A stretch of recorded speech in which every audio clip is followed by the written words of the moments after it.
কিছুমান শব্দ মই শুনিলোঁ তেতিয়া মই দেখিলোঁ ইয়াত বিহুৰ লগত কি সম্পৰ্ক আছে মই গেটৰ পৰাই ওলাই গুচি আহিলোঁ গতিকে মই মোৰ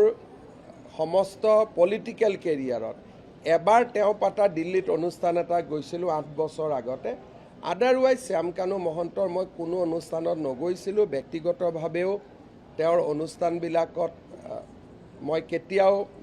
এনকাৰেজ কৰা নাছিলোঁ সেইকাৰণে আৰু জুবিনক লৈ যিখিনি ঘটনা হ'ল ৰাজ্য চৰকাৰে সিদ্ধান্ত লৈছে যে শ্যামকানু মহন্তৰ কোনো অনুষ্ঠানক ৰাজ্য চৰকাৰে ফাণ্ডিঙো নকৰে জড়িতও হৈ নাথাকে আৰু অসমত আমি তেওঁক কোনো অনুষ্ঠান কৰিব নিদিওঁ দ্বিতীয়তে ভাৰত চৰকাৰকো আমি জনাই দিছোঁ যে তেওঁক যাতে কোনো ধৰণৰ স্পন্সৰশ্বিপ বা ডিৰেক্টলি ইনডাইৰেক্টলি তেওঁক যাতে পেট্ৰনাইজ নকৰে কাৰণ তেওঁৰ অনুষ্ঠানবিলাকে আমাৰ অসমীয়া সংস্কৃতিক প্ৰতিনিধিত্ব নকৰে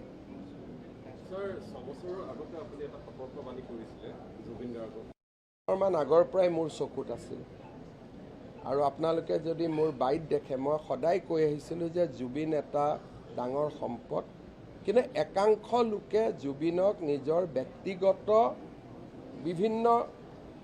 আমি সহজ সৰল ভাষাত ক'ম যে ফাইদা উঠাবৰ কাৰণে ব্যৱহাৰ কৰা মই দেখিছিলোঁ জুবিনক মই ব্যক্তিগতভাৱেও কৈছিলোঁ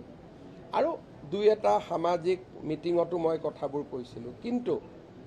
এটা কথা লগতে মই কৈছিলোঁ যে জুবিনৰ আমি সাধাৰণ মানুহৰ লগত তুলনা কৰা উচিত নহয় সাধাৰণতে আৰ্টিষ্ট মানুহবিলাকৰ ব্যৱহাৰ সাধাৰণ মানুহৰ দৰে নহয় তেওঁলোকৰ চিন্তা ভাৱনা অলপ ওপৰত থাকে বেলেগ ধৰণে থাকে আৰু মোৰ জুবিনৰ ওপৰত মই দিয়া কেইবাটাও বক্তব্য তেখেতৰ জীৱিত কালত সামাজিক মাধ্যমত বা বিভিন্ন ধৰণে উপলব্ধ আপোনালোকে গোটেইকেইটা পঢ়িব পাব আৰু জুবিনৰ প্ৰতি মোৰ মনৰ যিটো ভাৱ আছিলে সেইটো আপোনালোকে বহুত ক্ষেত্ৰত দেখিছে কিন্তু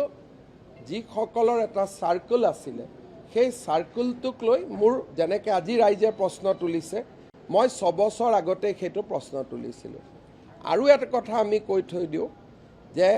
যোৱা সংসদীয় ইলেকশ্যনত শ্যামকানু মহন্তৰ প্ৰত্যেকটো পোষ্ট আপোনালোকে পঢ়িব থ্ৰ' এণ্ড থ্ৰ'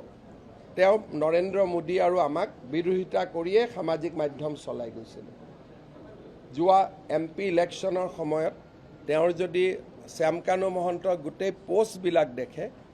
তেওঁ গোটেই পোষ্টত নৰেন্দ্ৰ মোদী আৰু আমাক সমালোচনা কৰা